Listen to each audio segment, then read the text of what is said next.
வணக்கம் நண்பர்களே, தமிழ் பிளாசம் சேனலில் சேலம் தட்டுவடை செட் எப்படி செய்யுதுன்னு பார்க்கலாம்.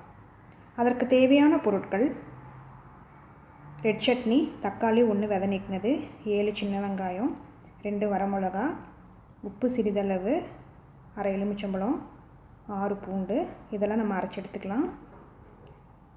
க்ரீன் சட்னிக்கு சிறிதளவு மாங்காய், இஞ்சி இந்த அளவுக்கு எடுத்துக்கோங்க, கருவேப்பிலை சிறிதளவு, கொத்தமல்லி இலை 1 கப்பு, புதினா 1 கப்பு, 2 பச்சை மிளகா, 7 பூண்டு,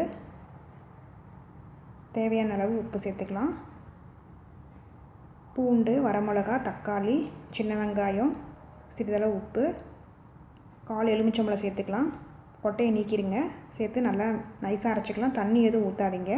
சின்ன வெங்காயத்துக்கு பதில் பெரிய வெங்காயம் கூட நீங்கள் சேர்த்துக்கலாம். இதை பவுலில் ஊற்றிடலாம். க்ரீன் சட்னி அரைக்கிறதுக்கு பூண்டு, பச்சை மிளகா, கொத்தமல்லி இலை, புதினா, கருவேப்பிலை, மாங்காய்க்கு பதில் நீங்கள் புளி சேர்த்துக்கலாம், இல்லைன்னா எலுமிச்சம்பழம் கூட சேர்த்துக்கலாம். இஞ்சி சிறிதளவு, உப்பு சிறிதளவு சேர்த்து நம்ம நைஸாக அரைச்சிக்கலாம். உப்புக்கு பதிலாக பிளாக் சால்ட் போட்டிங்கன்னா நல்லா டேஸ்ட்டாக இருக்கும், புளிப்பு தன்மையும் இருக்கும். கொஞ்சமாக தண்ணி ஊற்றி அரைச்சிக்கோங்க, ரொம்ப தண்ணி ஊற்றிடாதீங்க. அரையிற அளவுக்கு தண்ணி ஊற்றி அரைச்சி எடுத்துக்கலாம். இப்போ பவுலில் ஊற்றிடலாம். நல்லா கெட்டியாக தான் இருக்கணும் சட்னி.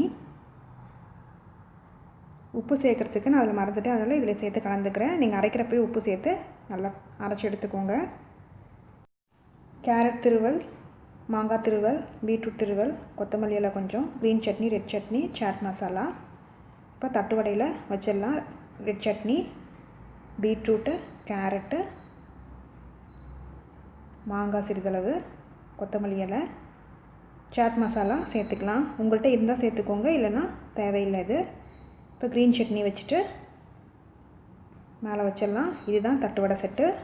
சுவையான தட்டுவடை செட்டு ரெடி ஆயிடுச்சு. இதே மாதிரி மிச்சம் இருக்கிறது எல்லாத்தையும் செஞ்சிடலாம். இந்த ரெசிபியை செஞ்சு பார்த்துட்டு உங்களோட கமெண்ட்ஸ் என்னென்னு சொல்லுங்கள். பிடிச்சிருந்தால் லைக் பண்ணுங்கள், ஷேர் பண்ணுங்கள், சப்ஸ்கிரைப் பண்ணுங்கள்.